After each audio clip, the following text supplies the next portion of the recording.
Well, hello, and welcome to the ABCs of MIPS, our monthly broadcast looking at how the Merit-Based Incentive Payment Program will impact your bottom line. I'm Carol Flagg of High Tech Answers. Thanks for tuning in. On this program, we address your questions covering the full spectrum of the payment program alphabet, including MU, PQRS, VBM, and more. On today's program, our experts address Performance Year 2016 PQRS method selection. Our experts from SA Ignite today, of course, include Tom Lee. He's with us every single month, founder and CEO of SA Ignite. Tom is a serial entrepreneur and leading expert in healthcare value-based programs such as MIPS, MACRA, Meaningful Use, and PQRS. He's a father of two small children, and after a frightening personal healthcare experience, his concern for their future in the world inspired him to create a company that matched his personal passion, driving innovation in the public healthcare system. You can contact him at tom@SA Ignite. Joining Tim today is Matthew Barron, Director of Advisory Services for SA Ignite. Matt is an experienced healthcare advisor who has worked with some of the largest healthcare systems in the U.S. At SA Ignite, he provides guidance for thousands of providers navigating the CMS Physician Quality Reporting System. Matt, Tom, great to have you back on another ABCs of MIPS. I'm going to turn the presentation over to you and go on mute, and I'll see you back on the Q&A. No worries. So this is Tom Lee again. Thanks all for joining us today. I'm going to let Matt take it from here very shortly. Just one note regarding MIPS, which obviously we're tracking in the series.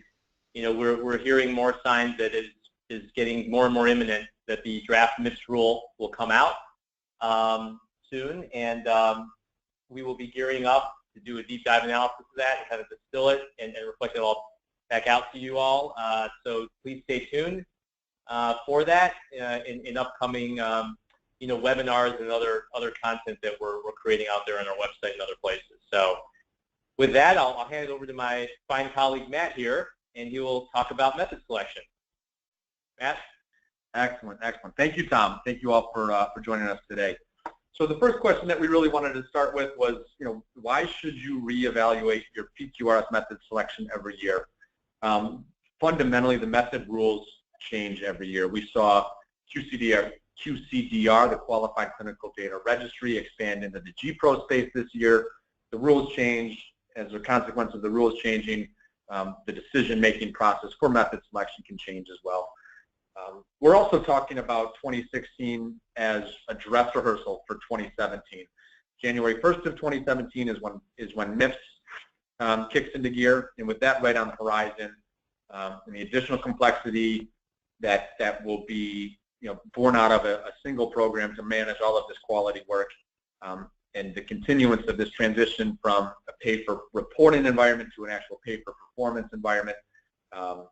It means getting this method selection decision right is paramount.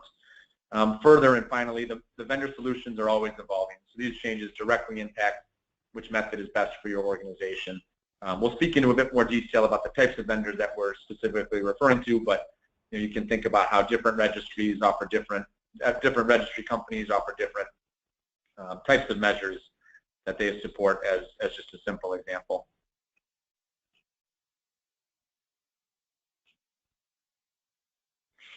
So today's agenda, we'll touch base on some key considerations for method selection. We'll then go into background info related to the VBM quality score and financial impacts of the VBM meaning value-based modifier.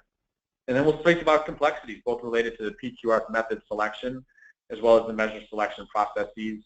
We'll wrap up with a decision tree example. So just a simple example of one use case that we experienced with a client, walking them through the sequence of decisions that help to inform this method selection decision. And then finally, we close out with an open Q&A. And we did receive several questions from you all in advance of the meeting, which we will be addressing both during the presentation and there at the end as well. So key considerations for method selection. Within method selection, understanding what the trade-offs are is critical. There are particularly significant trade-offs between financial impacts and reputational implications. So one simple example of this is a client that we worked with during the 2015 submission season. before we worked with them, they had aspirations of using a QCDR, so that Qualified Clinical Data Registry method for their submission, because they were particularly interested in highlighting their specialists, the performance rates for their specialists. What they found, however, is that the vendor that they engaged with did not support those types of measures, so they couldn't actually submit via QCDR. They were forced to go the individual provider route using group measures with a different registry company. So, the pursuit of one, method and measure selection decision to really highlight their clinicians' work ended up not being an option for this entity, and that in turn can have reputational impacts because they're no longer able to highlight their the work that their specialists are doing, and instead have a more limited set of options. There's also administrative convenience versus measure selection flexibility and the ability to monitor performance. So, within the PQRS world, there's a perception that GPRO web interface, for example, is much easier to do. Under GPRO web interface, CMS dictates which 17 measures will be you must report for, and they also tell you which 248 patients you have to report for. So on paper, it sounds and it feels like that might be easy, but that can also be really restrictive. Obviously, with CMS dictating which measures you're submitting for, you don't have the flexibility to make those decisions yourself. You're submitting the exact same 17 measures across all of your eligible providers. So that means cardiologists are doing the same submission as primary care physicians. Oncologists are doing the same thing as others within your organization. Finally, when we're talking about key implications and key trade-offs, administrative convenience versus just the simple ability to monitor performance. With EHR Direct, you're selecting measures based off of those electronic clinical quality measures population of PQRS measures. They're the same ones that you would be using for meaningful use attestations. But for a method like registry, where you're using a registry vendor's pre-selected measures to support, you might not have access to see how your performance is trending over time. So, an issue that we have that's been presented to us in 2016 is that a lot of clinicians get frustrated when at the end of the year they are forced to they haven't had the ability to see how their performance is trending over the course of the year. They only find out what their performance was at year end, right before the measures are documented and submitted to CMS. So with EHR Direct, you might have a greater ability to keep your fingers on the pulse of your performance, whereas with a registry option, that might be more limiting based off of your contract and the capacity of a particular registry vendor that you're engaged with.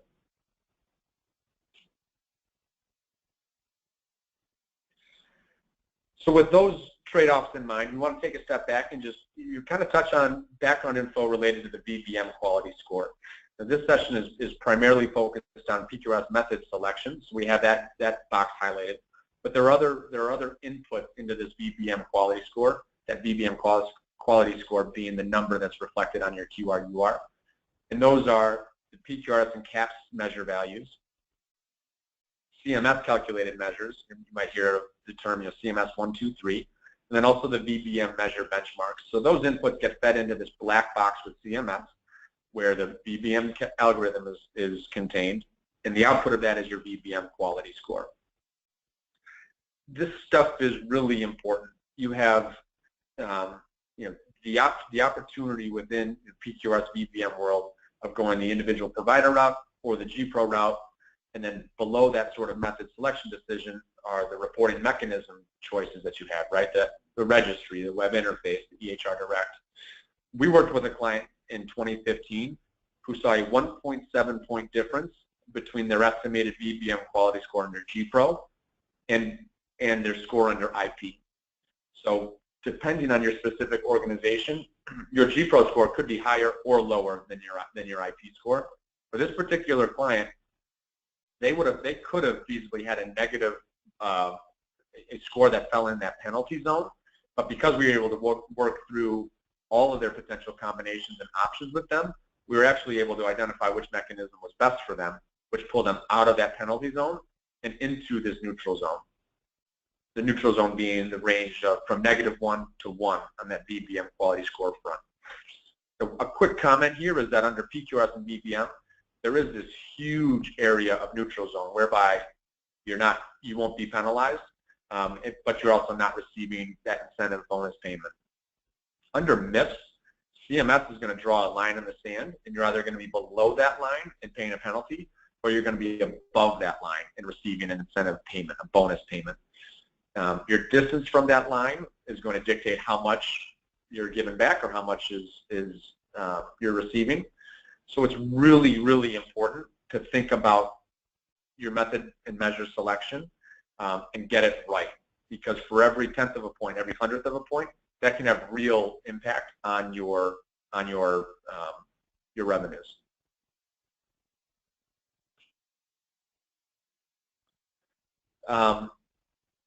Speaking more specifically about these financial impacts of PQRS and VBM, we've outlined here in this table the simple penalty and incentive ranges year over year.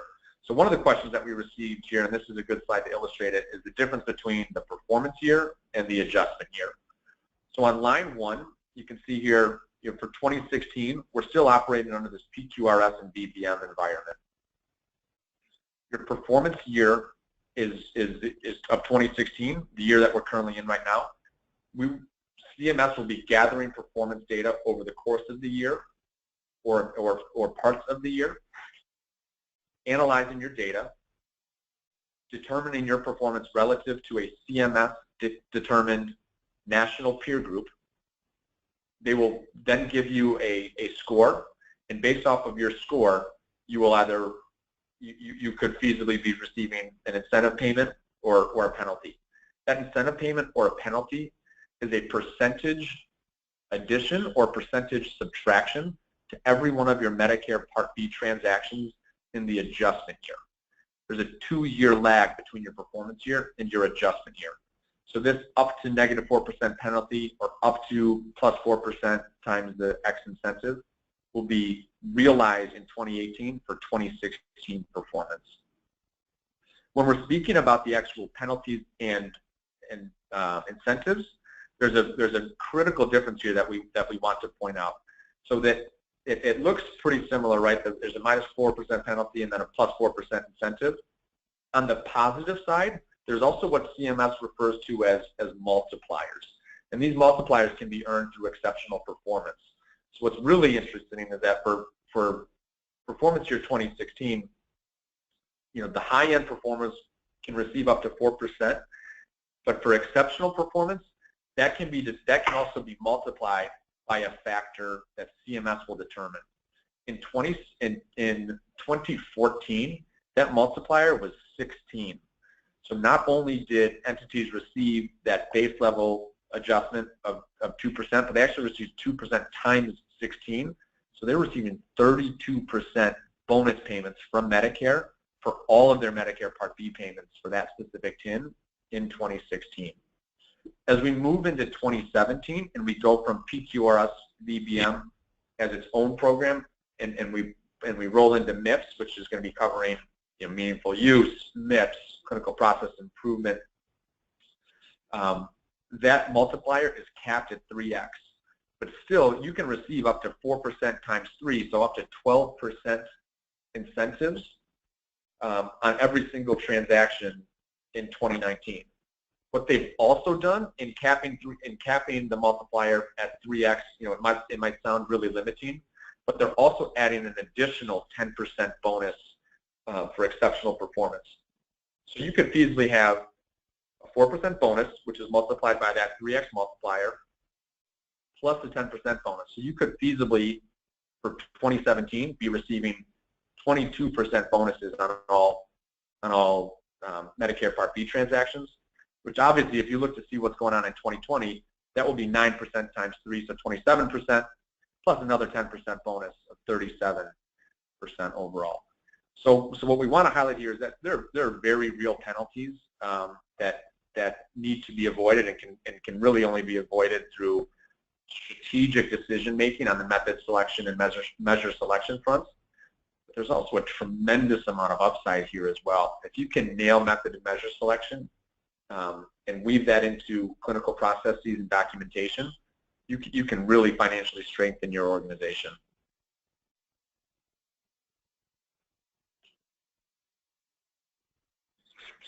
On this slide, what we want to convey is the level of complexity that goes into the method selection.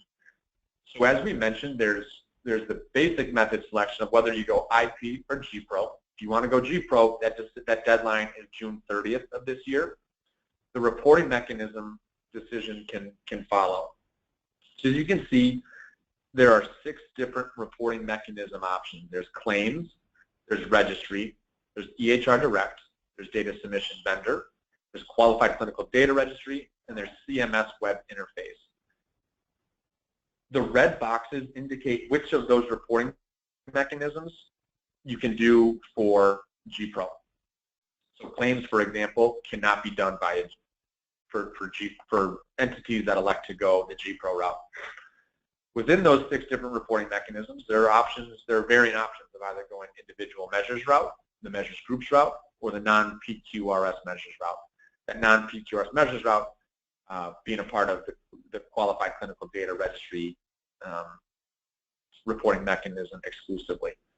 If you look at these 6 different reporting mechanisms and the 3 different measure types, and then you also account for the fact that varying sized entities or varying sized practices might not have enough measures to meet a specific method, reporting mechanism combinations requirements from CMS, and might have to undersubmit and therefore be exposed to some other repercussions or impacts. There's actually 18 different method mechanism combinations for 2016. Again, figuring out which of the 18 is best for your specific organization is a challenge. It's very difficult and complex, and it's something that we are actively engaged with on several times a day in those types of conversations.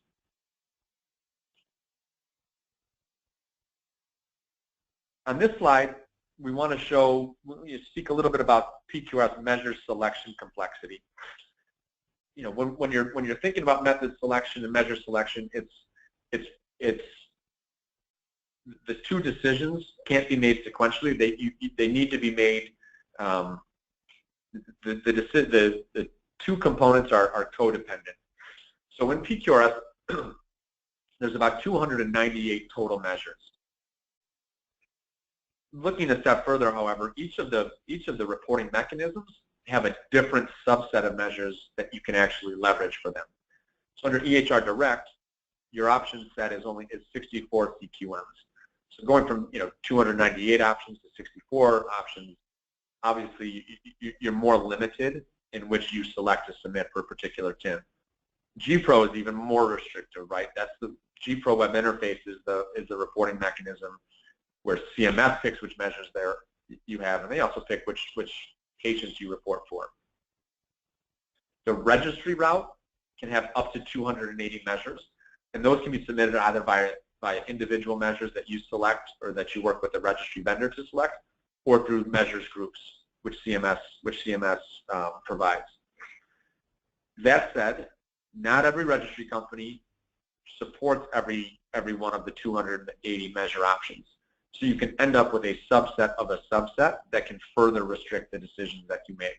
So again, understanding what the differences are between these reporting mechanisms and how that can influence availability and flexibility in your measure selection is critical.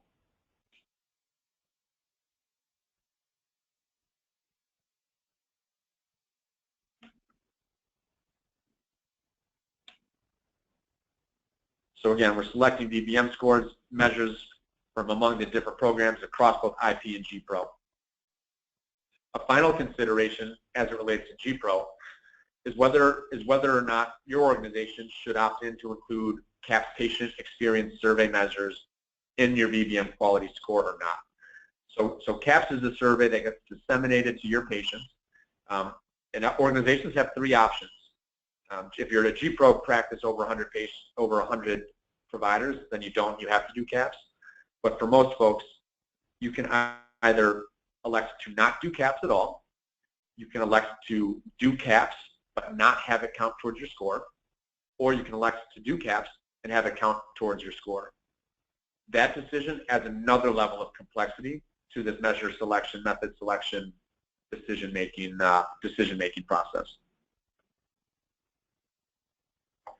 So in an effort to tie that which we just spoke about, as it relates to methods and measures, these are, this slide is meant to represent, the fact that you can't make these decisions sequentially. You can't just say, okay, I'm going to choose IP, and then I'm going to choose EHR Direct, and then I'm going to choose which specific measures. They really have to go hand in hand, and you can find yourself going down one path only to backtrack and go down another path. Just an example of how complex this can be is we worked with an entity in 2015. They were very large. They had a significant number of TINs. Based on our analysis, GPRO would have actually had a higher quality score than individual provider for them, but they also had complicating problems. So this upper left box is data sources EHR. Their EHR vendor actually did not support GPRO by EHR direct submission. So they couldn't actually go down that route. Additionally, some of their TINs and their hospital-based providers were not charting in their electronic health record, in their EHR. A final component a final element that added complexity to this decision was on the accountability and transparency fronts. Within this group's organizational mission statement, they really highlight accountability and transparency. They felt that GPRO was not a good option for them because under GPRO, 9 measures across 3 domains were selected and applied to all clinicians within that particular TIN, and that could have a limiting impact on providers who were top performers, who would have benefited by having 9 individual measures selected for them. Ultimately, like we said, you can make a decision, start going down one path, only to find that path actually isn't best for you, given constraints related to data sources, clinical workflow, reputational considerations, administrative tasks, measure performance, and financial operations. There's differing levels of work that's required on your organization and on vendors, depending on which route you go.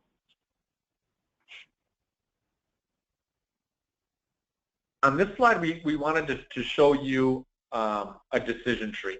So this is an extremely simplified version of the types of conversations and the types of considerations that go into not only identifying which specific method is best for you, but really what your options are.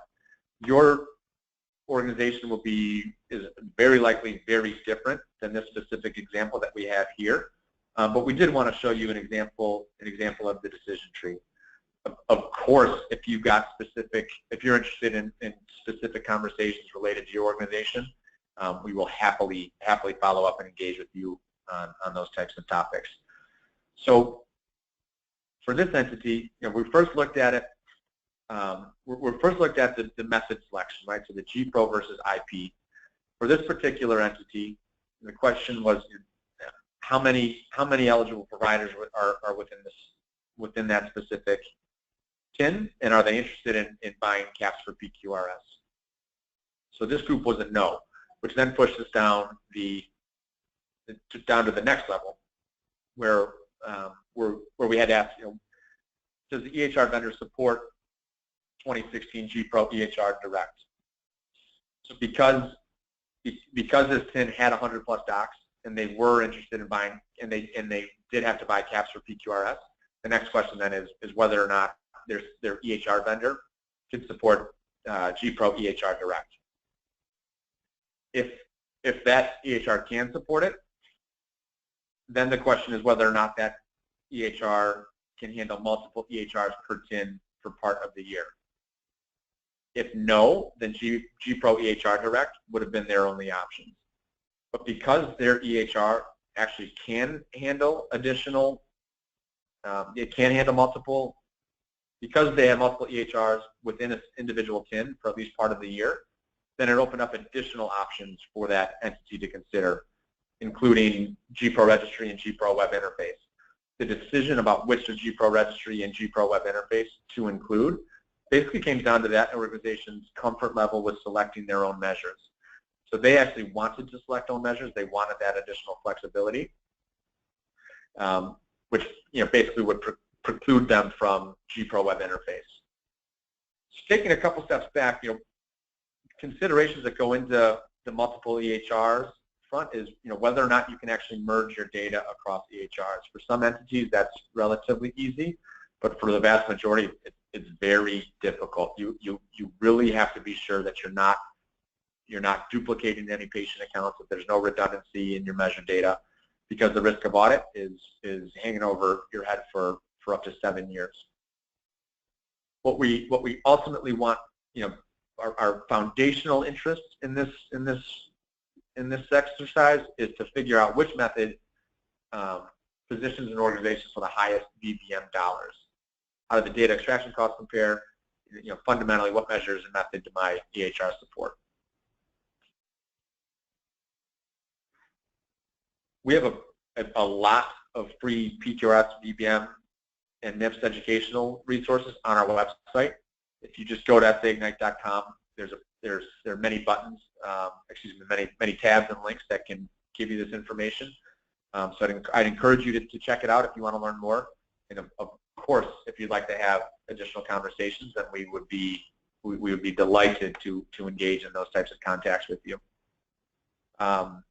At this point, Carol, we'd love to open it up to a question and answer session.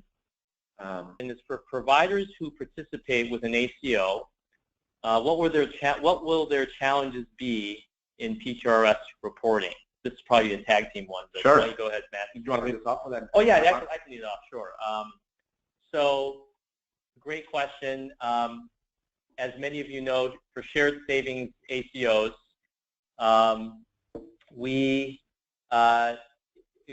you all are very familiar with it. There's only one PQRS quality reporting mechanism if you are a Medicare shared savings ACO, and it's known as the GPRO Web Interface method, which Matt actually just showed in the last example. And the challenges that come with that mandated single method is, first off, you're not allowed to select your measures. You have to report on all 17. Second is that you're also not allowed to choose what patients you want to actually report on to represent your performance, because CMS gives you a list of 248 patients that you have to extract numerator data for, and you have to go in through that list in sequential order. You're not allowed to cherry pick or jump over patients that you don't want to report. And I think the final piece, which actually comes as one of those other challenges with web interface, is that it is very difficult to monitor web interface performance throughout the year. You don't even know who those 248 patients are until the year is almost done, or even the year is already passed. And so that can be a real challenge as far as trying to get predictive about where your quality score is actually going to land. Okay. Great question. All right, second question for Matt. GPRO measures are more suited to, so I think this is more of a statement from the questioner, GPRO measures maybe more suited to family practice providers, primary care. How should specialists submit quality measured data to get the best MIPS score? Sure. So you do have options, and it really is dependent on whether those specialists are in individual TINs or whether they're on their own. But you do have a lot of flexibility with options outside of. You do have specialist options. So one that's become a bit more popular is QCDR, whereby you can even create measures that support your specific line of work, your specialty. But you can also look at other options as well. So for EHR Direct, you're able to select from 64 electronic clinical quality measures, those 64 CQMs, which could give you more flexibility than going the GPRO route and really highlighting the specific work that individuals are doing on a day-to-day basis. The registry route can be a great option for specialists as well. They carry about 280 measures, and so long as you're partnering with a registry vendor who supports that wide range of measures, and you confirm that they have a specific subset of measures that are in line with your specialty and are sufficient enough for your specialty to meet the CMS requirements, then that could be a great option as well. There's a lot of back and forth and trade-offs between the method selections and measure flexibility, which this is a great question for addressing. Yeah, and to add to that, there's definitely some considerations that we've seen in the field. So, for example, for some methods of reporting that are popular among specialists, you're able to actually select what subset of patients that you actually want to report on. Okay, so think about trying to optimize your quality score. That does bring some additional flexibility. Again, that's something where every organization may have a different philosophy about that. The other part of optimizing the score that's important to keep track of is that many specialty focused measures may not have national value-based modifier benchmarks yet. All right, and what that means in the quality scoring algorithm, whether it's in value-based modifier, and MIPS is largely going to inherit a lot of that value-based modifier infrastructure and make up 50% of the MIPS score next year, is that for measures that don't have a benchmark, on the one hand, a bad measure value won't hurt you, but a good measure value won't help you. All right, it's just going to be excluded from the score. It'll still count as part of your valid submission, but it'll have a neutral impact on your score. All right, but both this year as well as under MIPS.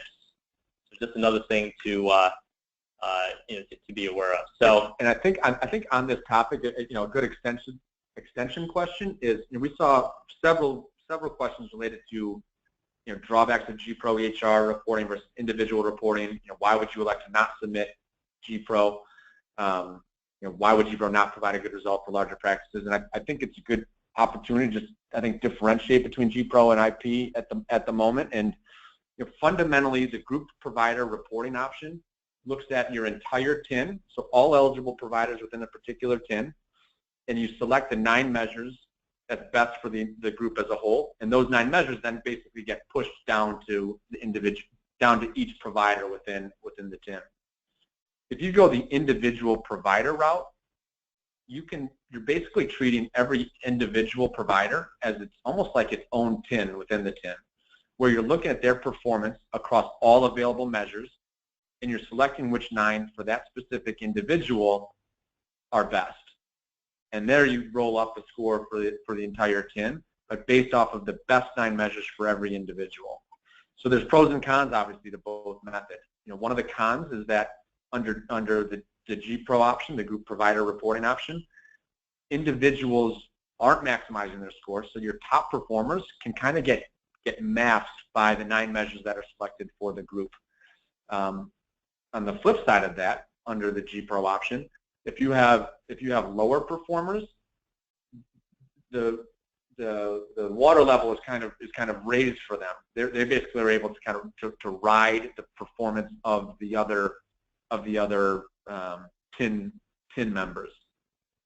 So again, there's a lot of trade-off between the two, and those are just a couple of examples related to that decision making, beyond what we spoke about earlier, where if you have a large TIN, many providers, and you're pushing 9 measures across everybody, you're standardizing your submission. And if you have varying specialists, if you have differences across your TINs, then of course it won't necessarily reflect what everyone's doing every day, and that can have reputational impact.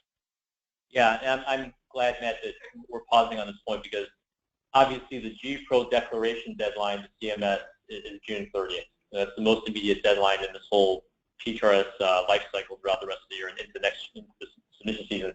The other thing about the individual provider side, what we term the IP set of class of reporting methods, is that they can be very highly sensitive to how much data or how many measures you actually have data for each individual provider.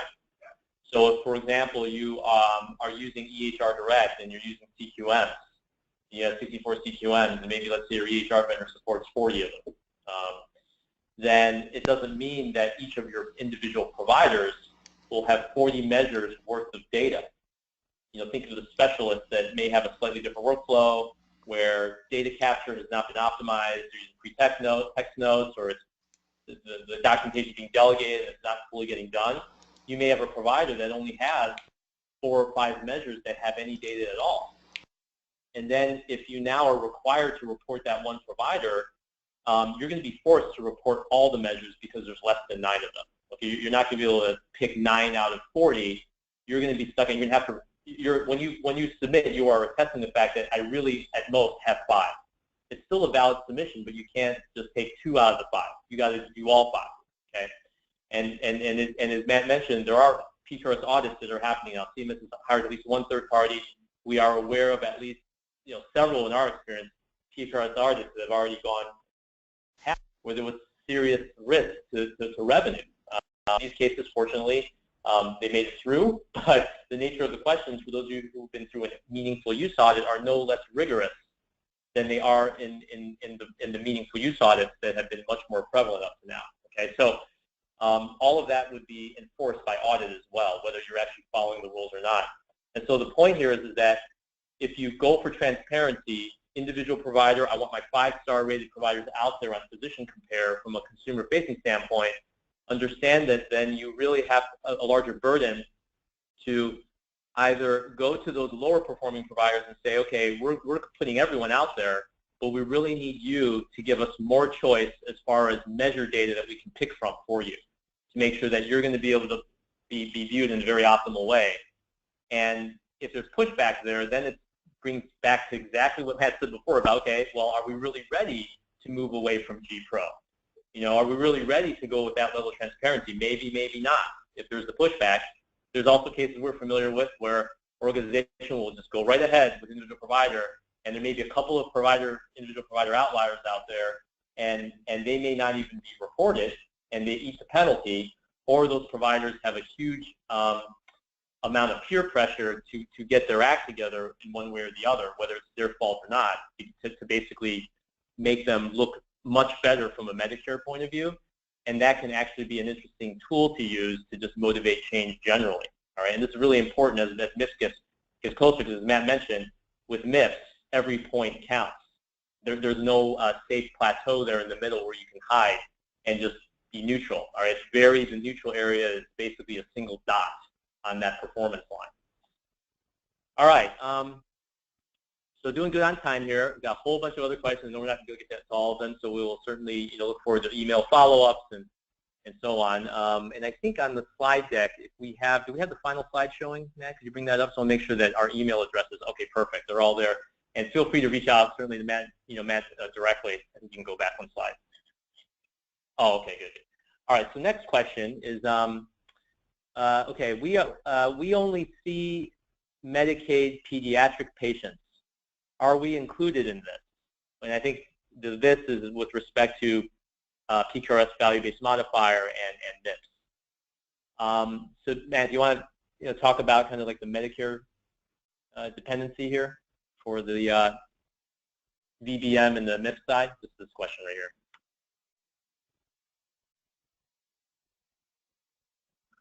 For the Medicaid side. Yeah, so the Medicaid side is really not, it's not covered under MIPS, nor is it relevant for value-based modifier, because both of those programs are really only adjusting Medicare Part B. But I will also say that there is some measure harmonization efforts going on right now to basically take things that are Medicare-centric, like PQRS, and harmonize them with things that are happening with other payers. Medicaid, not excluding Medicaid, but even to the private payer side. So, for example, a list of what are called core or common quality measures has been developed by Medicare as well as private payers, which they're really going to push towards having quality measurement be a lot more uniform across payers. And I think on the Medicaid side in particular, particularly ones that have their own ACO models or medical home models, managed care, are generally trying to move in the direction because they know that MIPS is going to carry along a lot of providers, and how can we make it easier for providers to be accountable to multiple value-based programs across different payers. So kind of more of a soft answer to the question, but that's kind of the general trend. All right. Okay, so moving on, we are an ACO with over 100 eligible providers and are confused by the reporting versus the penalty year. So I think this is referring to the performance versus the penalty year. What I'll do is sort of answer it in a halfway, and then I'll let Matt transition, take it to the end here. The initial part answer is just so everyone understands is that what we said about the ACOs having only one way of reporting, which is GPRO web interface, that stands true. And really the fact that there are over 100 providers or not is not relevant to the method that they have to use, okay, which is GPRO web interface. It doesn't matter how many providers you have to use that one method.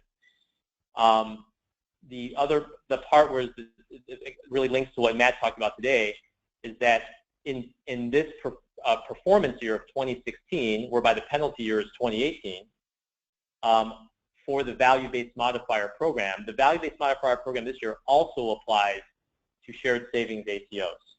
So in other words, the GPRO web interface quality reporting you do, that you're mandated to do by ACO, CMS will also take those quality measures and they will run you through the VBM quality scoring algorithm, okay, that Matt just mentioned there. And so I think probably then the follow-on question, for Matt is within the GPRO web interface method, any, I guess, tips or tricks or difficulties or, potential benefits or whatnot that you've seen in the field with respect to that method may be a way to kind of enhance what's being asked here. Yeah, I mean, one of the things that we see with the GPRO web interface among our clients is there's been, because you are given the measures from CMS, those are dictated to you, and even the patients are dictated to you, we've found a lot of opportunity among our GPRO web interface clients in reevaluating specific measures that might carry additional impact or contribute a disproportionate amount to that overall VBM quality score. The way that this can happen, and it happens a lot, is when clinicians document certain procedures in a free text field, or when they're documenting, when they're documenting information in some box or some section of the EHR that is not directly mapped to the analytics dashboard or the reporting mechanism to count patients as having been worked or processed successfully or correctly.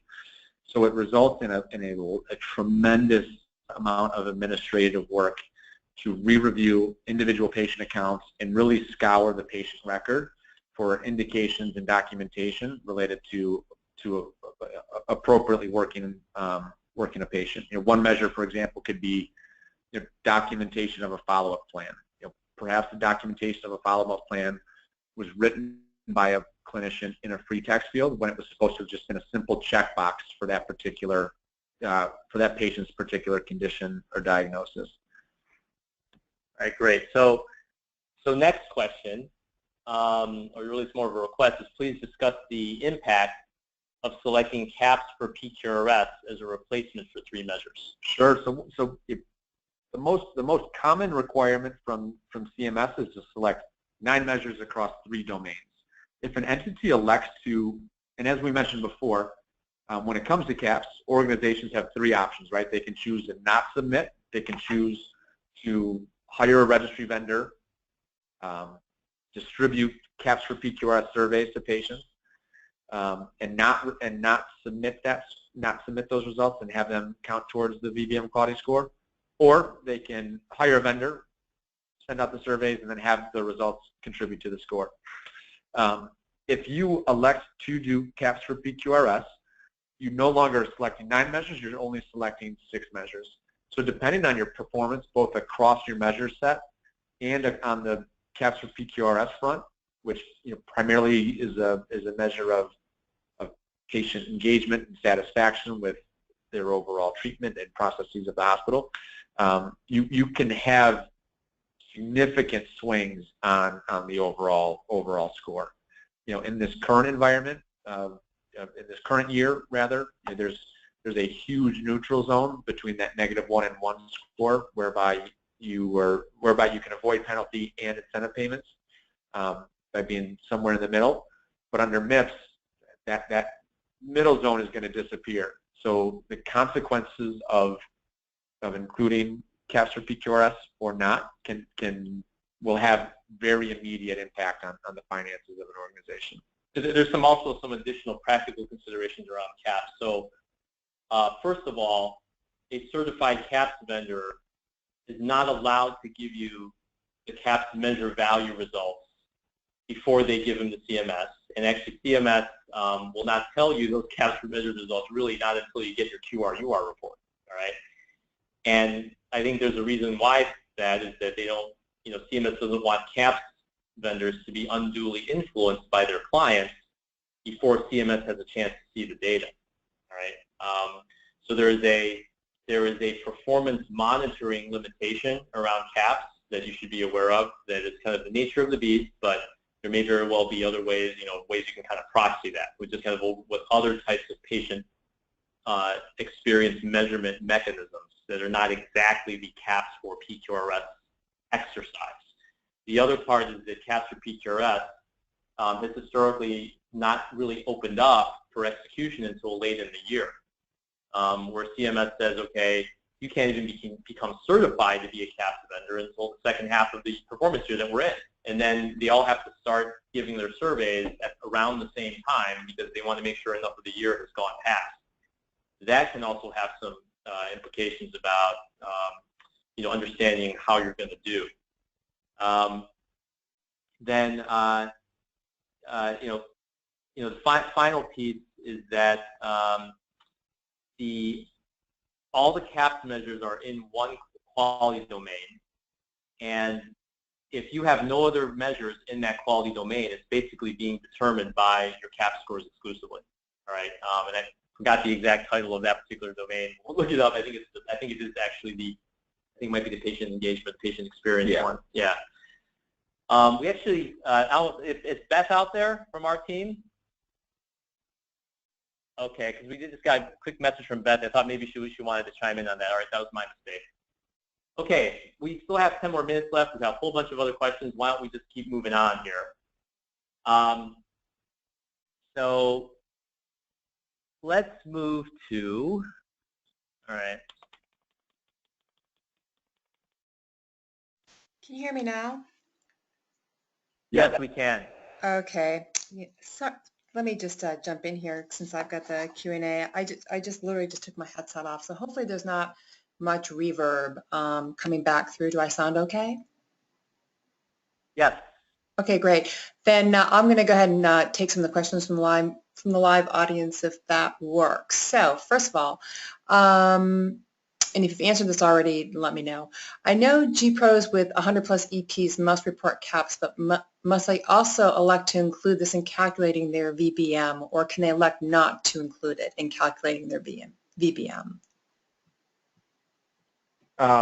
They do. Yeah, they are required to do CAPS for PQRS, and it does count towards their VBM quality score. They do not have the option of excluding it from the score.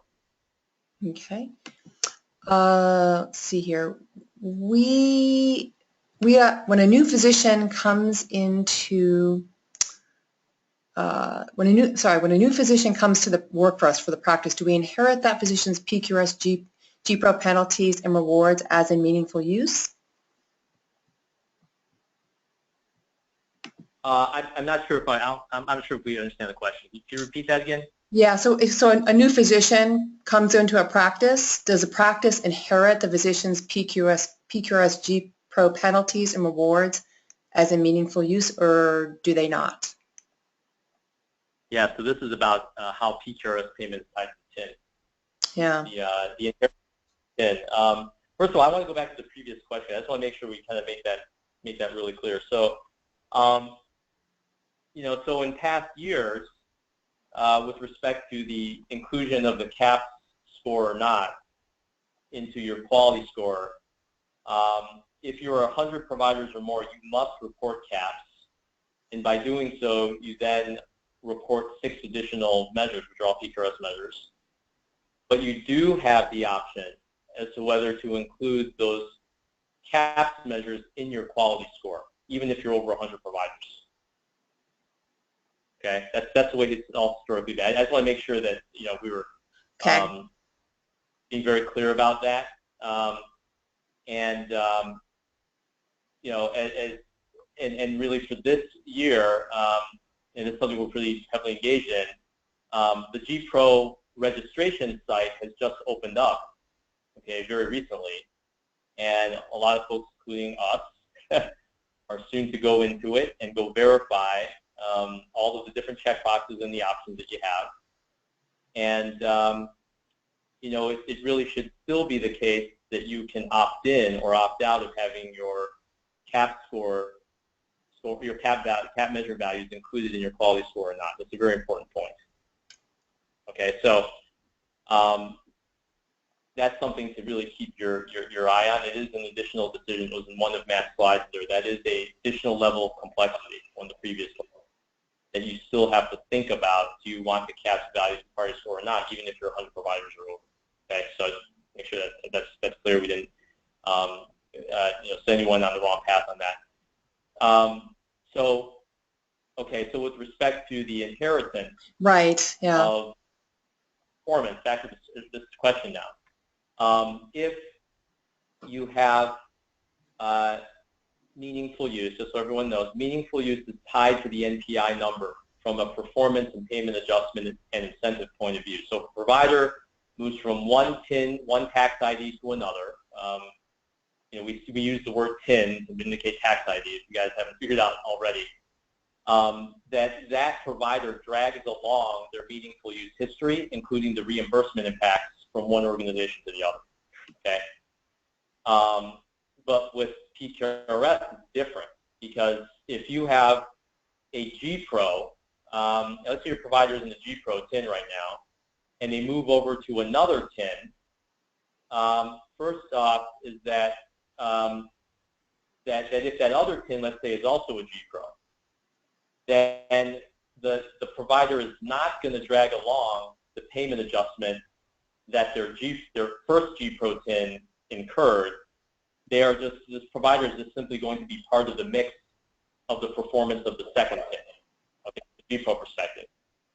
Now, if it's an individual provider that reported individually under the first TIN, then what's most important is the combination of the NPI and the TIN. That's the unique performance measurement and payment entity, or primary key, if you will, if you're a little more technical.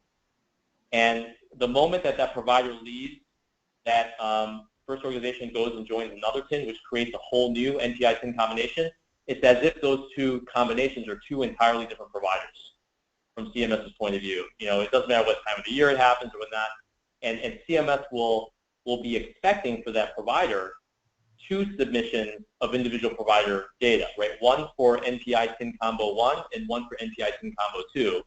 This can even happen within the same organization, where you have one provider, they're reporting providers individually, so this provider is billing through 2 different Medicare TINs. Then the organization really needs to be submitting data for each of those NPI TIN combinations, okay? Just as if they were 2 different providers. So that's kind of the answer, more or less.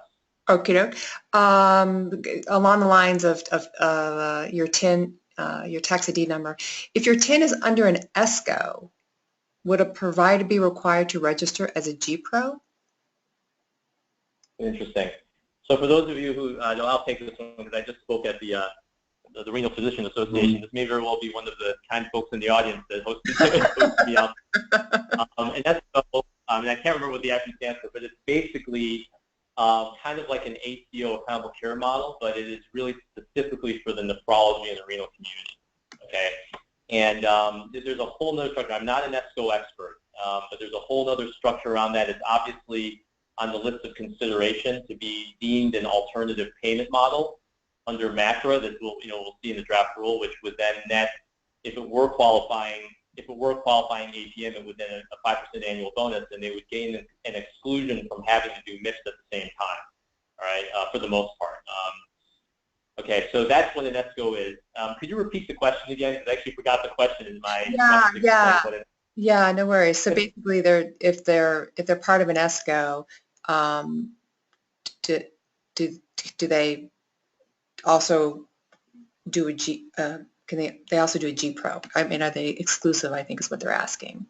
Yeah, right. So again, I honestly don't know the answer to that because I'm not sure what quality reporting mechanism ESCO are subject to. I could give that answer for sure. Thing as I have, I would just say this: is that a big input to the answer to that question is to what extent ESCO providers may also have to do MIPS. Okay, and it's the same for the shared savings ACO providers too. There will be many of them that really, no matter what comes out from the draft rule, they're going to have to do MIPS as well because they're not billing enough through the ACO. Or people are already faced with that 20% threshold on billing or on the payments. So I would just say that keep an eye on MIPS eligibility for those providers. Will have a direct impact on answering that question. Okay, I'm going to throw out one more question before we wrap up, and just to remind everybody, we do still have questions pouring in to email Tom and Matt directly, and I'm sure they'll get back to you. And then we will, of course, be providing a copy of this recording without most of my voice in it, and the slide deck to you all. So, okay. In reference to regarding a previous webinar we did, in your previous webinar you mentioned how CMS ranks the PQRS measures. Where can we go to find out how the PQRS measures rank to ensure that we are selecting the most favorable measures? So I'm not sure about the CMS ranking measures, but obviously the decision of which measures you select is very complex, right? So there's a component of it that is performance rate based. There's a component of it that is benchmark rate based. The performance of your peers in the CMS determined national cohort can have a significant influence over that. So maybe you have a 90% performance rate on a particular measure and only a 68% performance rate on measure B. If the benchmark on measure A is 92%, then your performance is below average, and if the performance rate on measure B is 50%, then you're doing really well. So there's a lot of considerations that go into that decision. Selecting the most favorable is complicated. That's just a simple explanation. Got it. You can also rank measures in terms of their specialty, appropriateness, public reputation impact, all those things that Matt described earlier, all those different often competing factors. So you can rank it in many different ways. The question is, what's most optimal for your situation? That's the complexity of measure selection, which is a kind of the follow-on, or I would say, I think it's a concurrent step with method selection. You got to look at the two in parallel and then kind of quickly spiral down to what is going to be the most likely, the best method for you in any given year. Right, right. Well, with that, we're all out of time. And again, my apologies. I will make sure I will have a brand new headset by the time we have our next ABCs of MIPS next month. Tom, Matt, thanks for your patience. And we'll be back again, of course, next month with another topic related to MIPS. And perhaps the final rule will be out by then. That would be a good thing. Sounds good. Great. Right. Thanks, everyone. Appreciate your time. Thanks, everyone. Bye.